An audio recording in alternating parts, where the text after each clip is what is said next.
Pep Guardiola, the man that revolutionized football as we know it. Or, ruined it. I destroyed football. The La Masia product has always been up for the big jobs, and he's still doing that, as he's joined Arsenal. Yep, Pep's gone from Champions League side Manchester City to join Conference League side Arsenal. Really? Anyway, for us it means not much really, as we're still facing Pep, just at a different team. Nevertheless, in January of last season, we had some dismay at the club. So Fer Lopez, Jackson Chachua, John Arias and Strand Larsen all left the club, in addition to Troy Parrott now being sold to Nottingham. To get the squad numbers back up, we brought in wonder kid Francesco Camarda, as well as a new goalie in Konstantis Solakis from Olympiacos. He's a good and tall goalie, who also conceded 6 to Barca. He somehow topped that in just his second game for the club, as Everton beat us 7-0. Yeah, 7-0. And Thierno Barry scored 6 of them. Man, the first time was so nice, I had to do it 6 times. We did at least beat Burnley thanks to this great header from Ramos. That was assisted by Antonio Nusa, who then scored a brace to ensure a 3-1 win was secured at home against newly promoted Swansea. A horrible performance away to Chelsea followed, as we lost 2-0. Before our only good performance so far, Nusa got injured for a month. We then expectedly hammered Barrow 5-1 in the Carabao Cup, with none other than our star signing getting the opener, as Chanusen scored this. He joined for his 70 million release clause at Frankfurt, but had started his Wolves career rather badly. That was kind of summed up with this miss. Fati got a brace later on in the first half, before the game froze at half-time again. So we ended up with a Fati hat-trick and a 5-1 win. Then came deadline day, where we signed William Pacho from PSG. He joins the club for a 62 million fee, but he also brought a world of trouble on the registration front. Since I had to register him, I therefore had to remove someone else. That someone was Kislyak, who, understandably, got pissed. So I sent him on loan to Sporting for the season. We also had Brahim Diaz lined up to join the club, but the paperwork didn't get through in time. Are you serious right now, bro? Arsenal away in the 5th league game. Our first meeting with the Pep version of Arsenal. They were good. Like, really good. Against Southampton, we at least took the lead. Missed chance on missed chance was the theme going into halftime, where the game froze on me for the 100th time. So I instant resulted the game. And with goals from Ramos and Adeyemi to win it in the 93rd, we won 2-1. Our next game was against Jose's Aston Villa, with the special one claiming the clash was all about desire. So we went and beat them 3-0. Chanusen showed his individual quality with this banger, before Adeyemi got a headed goal and Gonzalo Ramos made it 3 from the spot. Uzbekistan job? Uzbekistan? Togo job? Congo job? I was even offered Fiji job. Arsenal at home followed next. Again. Yeah, Arsenal again. I'm as confused as you are. Anyway, we had a blistering opening to the game, with Ramos and Neves getting one each to go in at the break 2 up. The Greek man Solakis kept us ahead with 2 solid saves, but had to see himself beaten at last. Marino got one back for the Gunners, before this from Subimendi somehow found its way in. A corner for Arsenal, so Gonzalo Ramos captured the ball from our clearance. He then played it to Ansu Fati, and the rest, as they say, is history.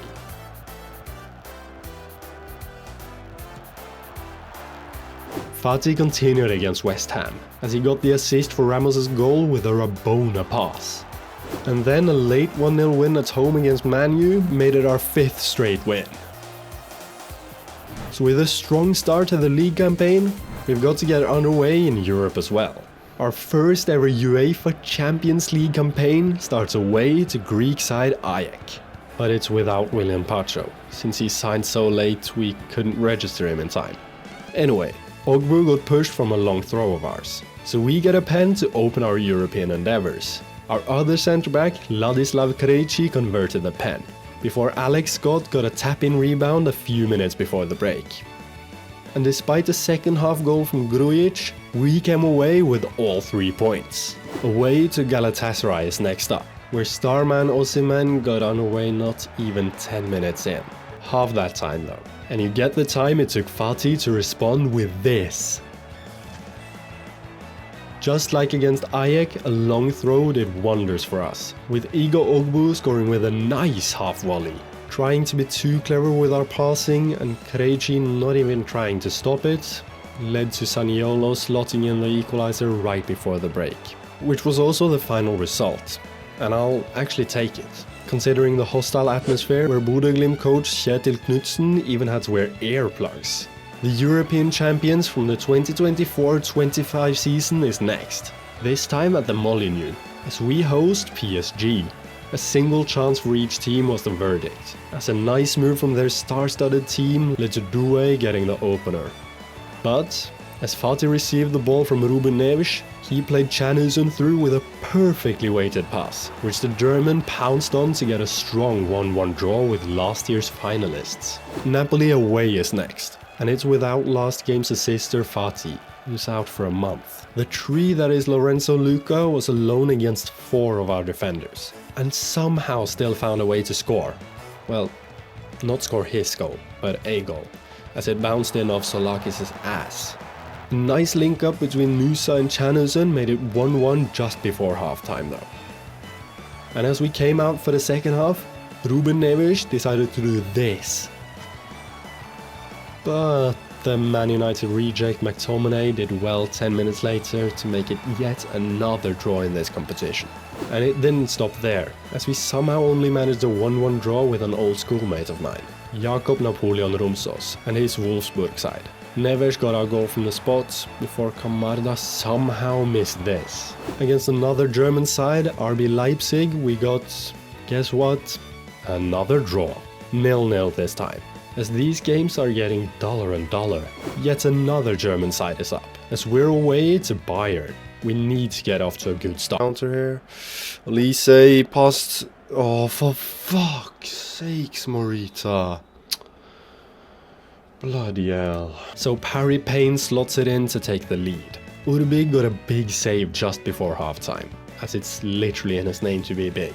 Before we finally got the equalizer 15 minutes into the second. Alex Scott started the move with his great switch of play, before Fatih played it across for Canuzon to tap in and get our 6th straight draw. Which does mean we're unbeaten going into our final league phase game, and we actually need to win that to secure our way through. Athletic Bilbao is visiting the Molineux, and it seemed like that was all they were doing there, as they did not show up. Adeyemi got the opener 28 seconds in, before Gonçalo Ramos finally got his first UCL goal.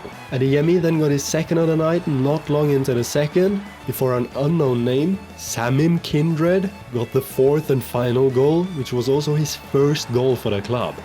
That meant a secure place in a knockout playoff round, as we return to league action. Now before that, Samim Kindred came through our youth intake in Småen Dyche's first season at the club, and after 2 very successful loan spells at Mansfield and Preston, he's now been recalled to help out the first team, and he's certainly done just that. He actually looks so promising as well, so he's definitely playing more. On our return to league action, we got an easy 1-0 win away to Palace, before getting a shock 2-0 loss to Fulham thrown in our face, partly done by former player Strand Larsen. After that, you might expect a thumping loss to Liverpool, who have signed bloody Jamal Musiala. But that never came. Despite going 1-0 down not even 3 minutes in, we completed a nice comeback early in the second half after Ramos had got the equalizer. And then Adeyemi got the winner. Another great win followed, with Canuzon getting the opener away to Newcastle. In addition to that, goals from Scott and Fatih made it a 3-1 win. A blistering opening 20 minutes followed against Leeds. He cuts inside, shoots! Oh, what's a finish! Through to Canuzon. Canuzon plays it into Gonçalo Ramos, who taps it in and does a little dance. By the corner flag. Plays it back to Ruben Neves. Get in. Ruben Neves. Then came a controlled 2-1 win against Norwich, who are managed by Armies. Say what? Camarda finally got amongst the goals to get his first for the club, before he missed a sitter against Brighton to only get a 1-1 draw. The demigod of football and Man City are next, now managed by Unai Emery after Pep left. They're coming off the back of a 7-1 win over Liverpool, where the demigod got 5 of them. We're fucked, aren't we? That showed as well, with Haaland getting the opener. Straight from kickoff though, Alex Scott got the reply, before the same man conceded a pen straight from kickoff again, which, surprise surprise, Haaland slotted in. We got the reply so fast once again though, with Adeyemi the goal scorer this time. The second half was a lot less action-packed, but we eventually broke the deadlock, as Ramos scored a lucky goal from Chanuson's deflected shot. So a nice win making that.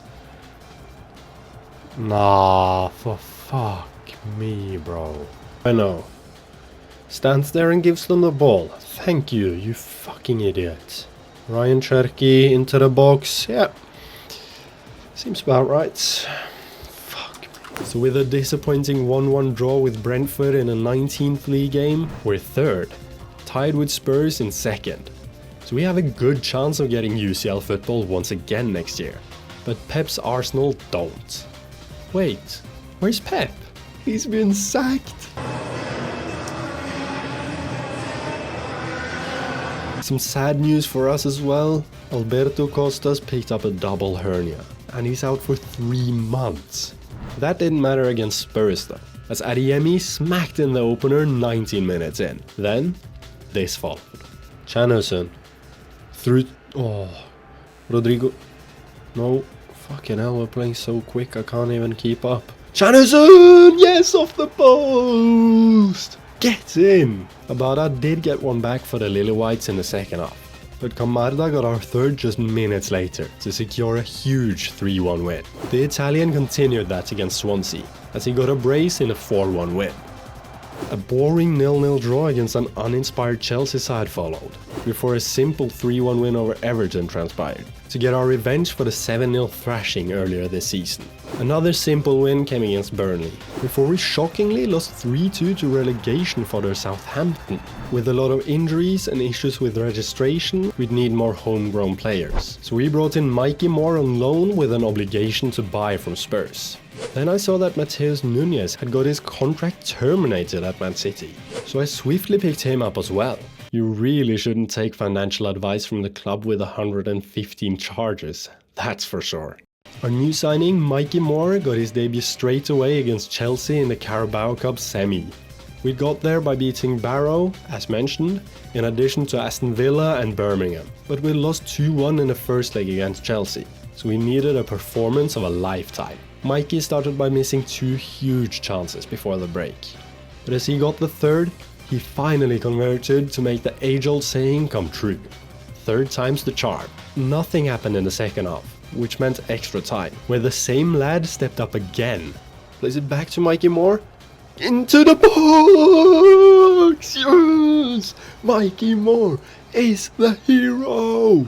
So we're through to the final. A shocking 4-0 loss to Newcastle followed, all because of our outrageous schedule at the moment. Our players are in desperate need of a rest, which isn't coming anytime soon, with Porto being next. We had a nightmare start, as they opened the scoring just 4 minutes in. Other than 2 big misses from Ramos, nothing really happened in the first half. But the second half, that was cinema. Just 10 minutes in, this happened. Nusa ran about 10 yards back to get a header, and somehow got enough power on it to score past Diogo Costa. That's the most incredible header I've seen on this game. Just under 20 minutes later, Camarda scored what I thought was a clear offside goal, but the VAR ruling was onside, so we lead. And then Nusa made the evening even better. He went solo, before playing it into Samim Kindred, who scores in his second UCL game in a row. As Samu Agahawa got injured before the second leg, we secured passage through to the round of 16 with a pretty nuts 3-3 draw in the second leg. Whatever it was that they threw at us, we simply replied. Nusa especially had a good game. The next 6 league games, we got some decent and expected wins, such as 2-1 against Leeds and 2-0 against Fulham. But we also lost, completely deservedly I might add, against both Liverpool and Amorim's Norwich. And as we lost 3-1 to Man City in the 33rd league game, it meant we were out of reach of the title. And we ended up finishing 5th once again this year, ultimately securing UCL football thanks to the coefficients. As for the Carabao Cup final, we were up against Liverpool. Shock. What was a shock though was that we dominated the game, but we couldn't convert, with Camarda, Nusa and Mikey Moore missing huge chances, and it ultimately meant that their superstar team converted their only chance to make it another heartbreaking final loss to Liverpool. We'd need to bounce back immediately though, with Bayern Munich coming to the Molineux for the round of 16. We did just that, as William Pacho, who's now been registered, scoring a dominant header 18 minutes in. They replied quickly through Luis Diaz however, as the goal came only 4 minutes after our opener. An end-to-end game so far, and it certainly continued, with Seiwald getting us back in the lead before Olise got past an overcommitting Wolfe with ease to equalize for the Bavarians once again. That goal came 5 minutes before halftime, and the next goal came just 5 minutes after it. Adeyemi was the scorer this time, as Pavlovic completely missed the ball from Seiwald's header up the pitch. So we have the advantage into the second leg. That didn't last long however. Barely a minute. Gets to go with the ball. Oh no, he goes past Wolfe way too easily, and they've already taken away our lead. 10 minutes later though, we got a pen, which Gonzalo Ramos converted. Not long into the second half, Harry Kane made our nightmares come true, and that meant extra time at the aggregate score of 4-4. And the game froze on me. As we're heading into extra time, it fucking froze. So I had to do an instant result again. And we won! We won on flipping pens! Parry Payne, their supposed best taker, had his penalty saved by Solakis. Everyone else scored, which meant that this pen from Nicolas Seiwald sent us through to the Champions League quarters. Before said quarters, we had an FA Cup quarterfinal to attend to. We got there by hammering Swansea, beating Bristol City 2-1 and beating Spurs 2-0 thanks to a nice brace from Camarda. The quarters went well too, with Camarda getting another goal, before Scott got a brace to make it a 4-1 win against Reading. Now it's time for the Champions League quarterfinal, where Liverpool awaits. At home in the first leg, we'd need a decent result to take to the difficult away game at Anfield. For a long time it looked like it would end 0-0 with Chanuson missing this. But as added time rolled around, so did our goal, with William Pacho once again scoring a dominant header from a corner, just like against Bayern. A single thing happened in the second leg, and that was Isak going down so easily in our box, which somehow ended in a pen for them, and Salah sent Solakis the wrong way to send us to extra time, and eventual penalties. We'd held on by a thread, with Solakis making this insane save. The thing that happened to us in the FA Cup final last year now happened to Liverpool, as Isak had already missed his pen apparently, so advantage us, with Chanuson stepping up. But he misses! It's not that much of a miss though, more of an insane save. Wirtz is next for the Reds, and he also misses as he hits the post. Ruben Neves is up for us, and the experienced Portuguese man makes no mistake as he sends Alisson the wrong way. Nico Williams, yeah, he's there too, then slotted his in, before Krejci also sent Alisson the wrong way. Up steps Szoboszlai now, to take Liverpool's 4th pen. And he misses. So if Ansu Fati scores for us, we're through to the semis. And he just about gets it past Alisson to send us through to the semis. This is the run of a lifetime. Before that though, we have Liverpool once again, in the FA Cup semis.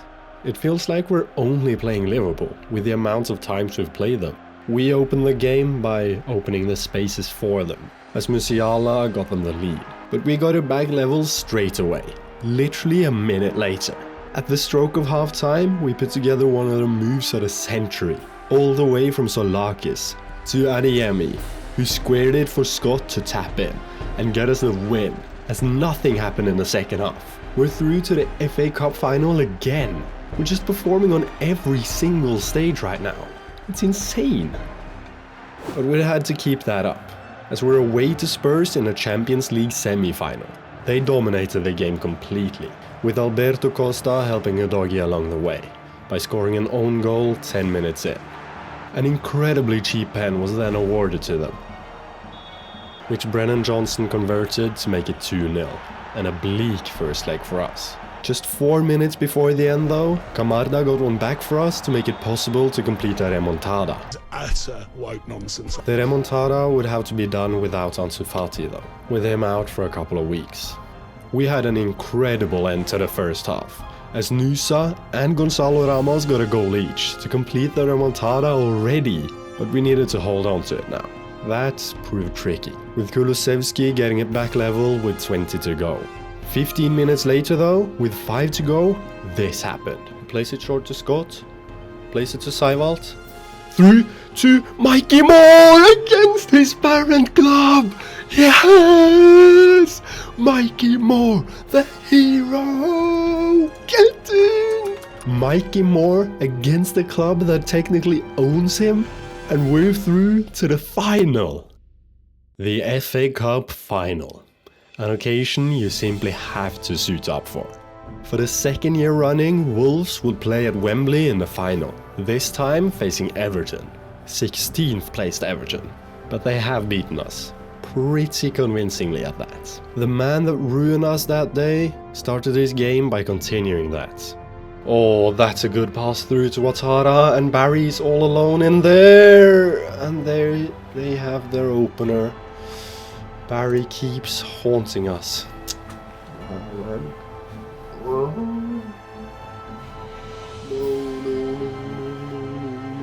10 minutes later, Pickford made a huge save to stop Chanelson. Oh my god! That led to this corner though, which Ruben Neves with the corner. They get it cleared. Chanelson plays it out to Ruben Neves. Goes down to the byline. Antonio Nusa! Yes!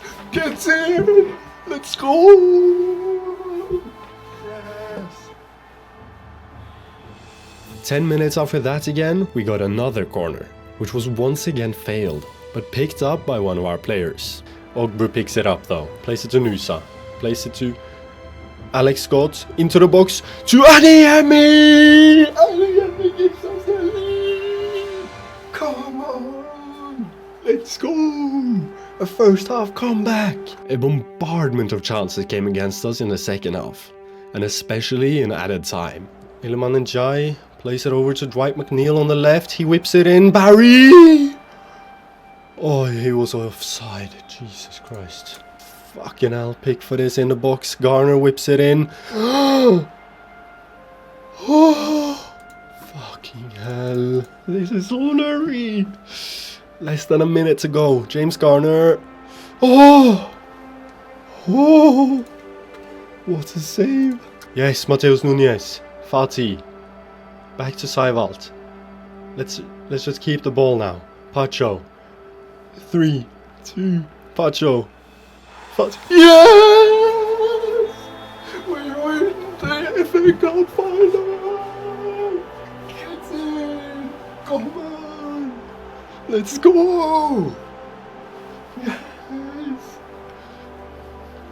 Come on! Our first major trophy with Wolves! Get in! Oh!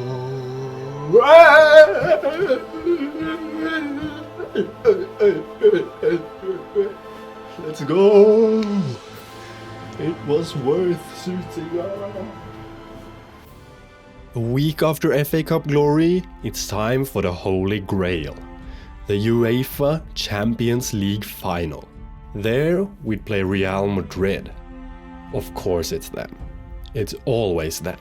But this year, they'd have to cope without both their first team goalies, as Courtois and Lunin are both injured. We also had issues with injuries, with both Morita and Scott being out, while Gonzalo Ramos wasn't fully fit. We'd just have to deal with that though, as the time is here.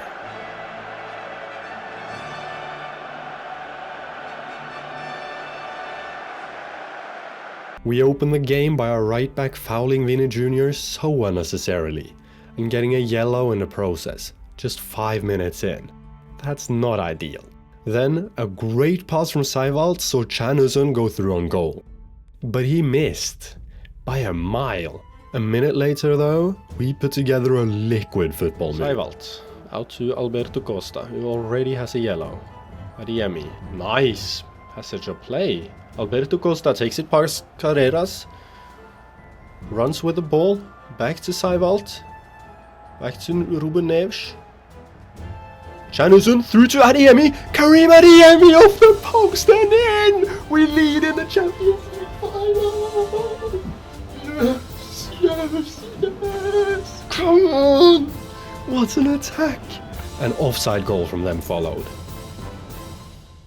Prior to this, down the line. Adeyemi, Seivald to Alberto Costa, takes it past his man into the box. Alberto Costa across the box to Chanuzun. We lead 2-0 at the break. Oh my god, what the fuck? Come on. Oh. 2-0 up at the break in the Champions League final against Real Madrid. That's insane. Unfortunately, it didn't last long in the second half. They put together a nice move, with Rodrigo ultimately getting the ball on the right, in addition to way too much space. Rodrigo drives into our box! No. 5 minutes later, Solakis made this incredible save to stop Valverde's rocket foot. From that corner, Rodrigo got the ball and simply humiliated us. Rodrigo picks up the poor clearance. Oh, come on! Rodrigo, no!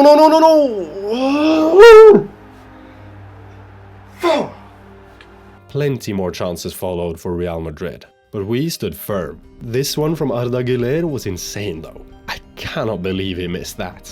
So extra time it is, where the only chance was this half chance for Camarda. And that means penalties, like so many times before this campaign. The 5 stepping up for us are Chanuzun, Krejci, Camarda, Seivald, and experienced man Ruben Neves as the deciding taker. Vinny steps up first for Real, and he makes no mistake. Chanuzun, as mentioned, is first for us. Please. Yes, he smashes it home. Arda Güler is next for them. And his pen just about goes in. Solakis got his hand to it, but it wasn't enough. Krejci then slotted his in as he always does, before Bellingham sent Solakis the wrong way. Camarda then did the same to Huetglas. Dean Huijsen is next. Go on, Solakis. Oh! Seivald steps up for our 4th pen, and he... Go on, please. No! Fuck! Now it's centre-back Eder Militao who steps up. If he scores, he wins it for Real Madrid. Eder Militao, if he scores, they win. No! What the fuck? Are you serious, Solakis? Man. So we lose the Champions League final in the most cruel fashion possible. What a run though, in our first ever UCL campaign. And it might just be like the FA Cup, that we have to lose some pens the year before winning the competition. Let's hope for that.